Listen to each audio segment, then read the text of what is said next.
speed, have sound. Pretty good.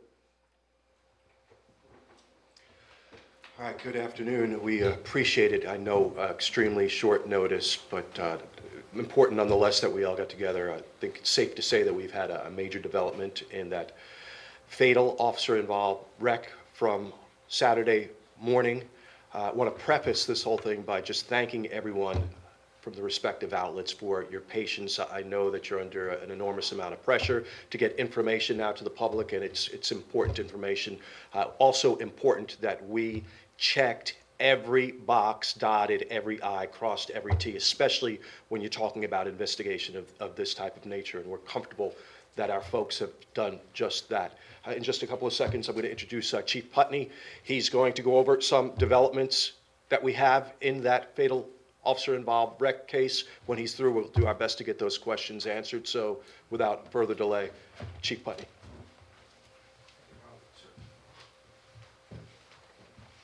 Good evening. As Rob said, I just want to highlight where we are, just give you an update.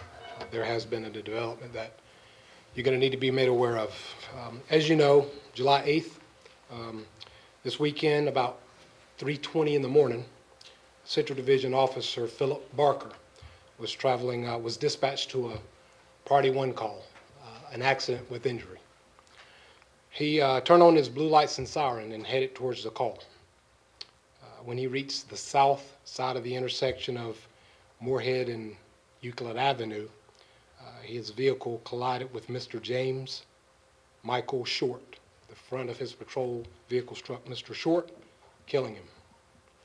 Our detectives have determined that Mr. Short was crossing on foot at the intersection against a red light. The investigation also shows that Officer Barker was traveling through the intersection on a green light. The major issue that we have right now is Officer Barker was traveling at approximately 100 miles per hour. The officer was transported to the hospital for minor injuries. He's been currently placed on administrative leave without pay. Our detectives continue to do their work to investigate this thoroughly. We got to this point based on everything that they've done so far, but they have a lot more to do. We've reviewed all the findings and weighing everything that we know right now. The totality of the circumstances leads us to the point where we have probable cause, and we have charged Officer Barker with misdemeanor death by vehicle. Listen, this is not easy, but it's the right thing to do. We always talk about accountability, and true to form, we're going to hold ourselves accountable. This is a difficult decision to make, obviously, professionally and personally. Our hearts and prayers go out to both the Short and the Barker families. Both families have been devastated today. This is a mistake of the head, though, not of the heart. The officer had the right intentions, but sometimes with youth, you don't have the experience, you don't have the knowledge, you don't have the time.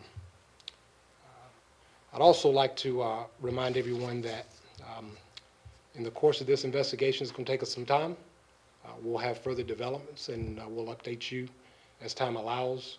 But right now, I would hope you join us in just sending your hearts, your thoughts out to both families that have been impacted. At this point, I will entertain any questions that you might have. Can you repeat again the officer? Right here.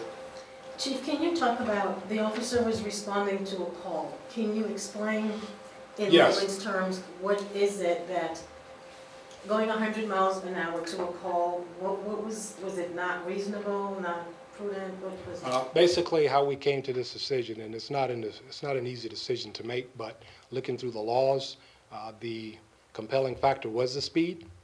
It's approximately 100 miles an hour in a 35 mile per hour zone. You look at the area in which that speed is being driven at. You know the area, Moorhead and Euclid. The other big thing for us, though, is you can exceed the speed limit as a law enforcement officer when you're running your emergency traffic, but you always have to do so with due regard for the safety of others, and that is the key trigger here in this case. Yes, ma'am.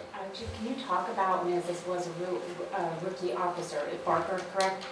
Just what happens now for him with just starting his career and something like this? Yes, officer's been on with us approximately a year and a half, just off probation. And again, the issue really comes down to experience. I'm not going to be a hypocrite and say I've done everything right in my career. That's not true at all. But when we make mistakes of the head based on lack of experience and just wanting to do the right thing and having an exuberance and a just over-energetic approach to doing it, sometimes you have tragic consequences, and that's what happened here. I'm not here to judge anybody. I'm here just to let you know what the update is right now in this case, and we're going to let the legal process run its course. It's just a difficult situation because, but for His grace, anybody could make a mistake like this who's a young officer, and this is a pretty stiff penalty to have to pay for such a mistake. But it's the right thing to do. Yes, sir. Can you talk about, I know that this call involved the 2 other officers, is that correct, that were responding to this call? That is correct. Can you talk about if you looked at, or if you guys looked at their speed, and do you know? All of the rest of the officers involved, those 2 in particular, will be handled internally. Yes, we are reviewing that, but this, as always, is a criminal, and I talked to you about the update there, and now there's an internal that will encompass a lot more and specifically deal with policy violations and potential policy violations. Everything else will go that route. Chief, Yes, sir, here and then you. did the officer ever apply brakes or slow down or swerve or anything? That's still under investigation. I know people are asking about skid marks. Think about this. We have a automatic braking system, ABS, and sometimes you don't get the skid marks that would be telltale signs that could help us recreate some of the things we need to an investigation. And so that's probably touching on what you're asking me. Yes, sir. Does it not matter that the man who was struck and killed was crossing at an improper time, and is there any footage of his body or dash camera-wise? There is footage that will be released at the proper time, and yes, that was considered. As I said before, guys, I wish it was as simple and clear-cut as saying, hey, this is what happened, so this is all we need to do, let's move on. The compelling evidence here was that even with all the mitigating factors, we couldn't overcome the speed and the lack of due regard for the safety of others. We got to continue to make our community safe, and sometimes these decisions create a situation where that's not quite the case. What's the message that you're sending to the other officers right now who are looking at this, well-intentioned like this officer was? To your point, if so many are trying to go help others, they may be in this situation and now fearing serious consequences. Temper your love and priority for your community with due regard for your own safety and the safety of your community. You cannot get so narrowly focused on trying to do the right thing that you put other people's lives and health in jeopardy. We're going to be talking to people directly with that. They've been informed of what's coming, but that's a deeper conversation and a private conversation that I want to have, because I told y'all I wear my heart on my sleeve, and that's more personal. It's also professional, but that'll be a personal one-on-one conversation that I want to have. I struggle because this is a mistake. This is not something that was mean-spirited, and that's a difficult situation for us to have to deal with. Yes, sir. I was just wondering, what's the officer's status now? Is he arrested? What happened? Yes, he's been charged. He's been charged with misdemeanor death by vehicle, and as I said before, he's placed on administrative leave without pay. When was he charged? Just recently, yes. Chief, were you told, have investigators briefed you in terms of where the victim was going? I know he was in a crosswalk, crossing against the line, but do you know where he was going? I'm not going to try to guess. All of that is yet to be determined. As I said, the investigation is still ongoing, and these guys are doing a very thorough job. I can tell you what, I'm so proud of the professionalism, because imagine having to investigate and charge a family member. That's what our detectives are going through. So they're going to leave no stone unturned, and some of those factors are yet to be determined. A couple more, and then I think we've covered about everything that I know. Yes, ma'am. When you say he was just off his probation period, that's a normal phase of officers being brand new? Yes, ma'am.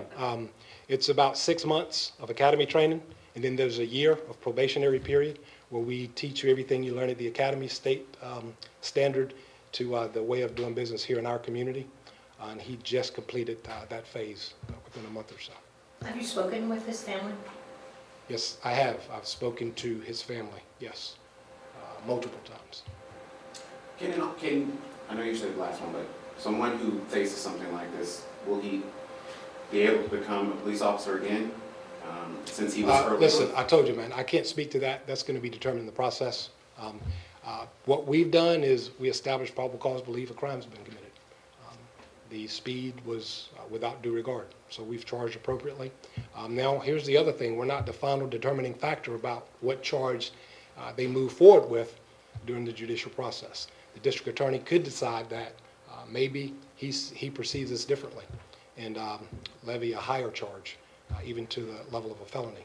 But we see, based on what we talked about earlier with all the mitigating factors, that we think we're appropriately charging and holding our people accountable for what we've seen so far in this investigation. All right? We appreciate you. Thank you. Just a couple of housekeeping things. Jessica Wallen or someone from Public Affairs Office will go ahead and get that to you in writing, all the specifics that the chief just outlined. There have been a number of questions concerning the original call for service at 810 East Stonewall. The officer was dispatched to an alleged car into a building. That wasn't the specific location. Subsequent to this investigation, we found out it was 1500 East Moorhead was the exact location of that wreck. I believe that's at the corner of Moorhead and South Kings. It was determined that it wasn't actually a car into a building. It was a driver who had fallen asleep and hit a guide wire there. No injuries to the driver, no car into a building, no one ejected or anything else like that, which was the original 911 call for service that came in. So just wanted to go ahead and clarify that. There was also a question on the status of the officer. Again, just to reiterate what the police chief said, unpaid administrative leave, and I believe he has since turned himself into the Mecklenburg County Sheriff's Office. So that's where we are with that. Any other developments that present themselves, we'll be sure to go ahead, pass them along to you either during a forum of type of a press conference or in a media release. So again, we appreciate the turnout on last minute like this, but it was important that we got together. Okay, Jonathan. You mentioned the dash cam video. What will that process look like? There is no dash cam video. There is no DMVR video. There is body-worn camera video, and I would suspect once this case has been adjudicated that we, the department, will go ahead and petition the courts to have that released as is standard whenever we have a fatality involving an officer and a civilian in the community. Okay. So that's kind of the protocol there. All right? Appreciate it, guys.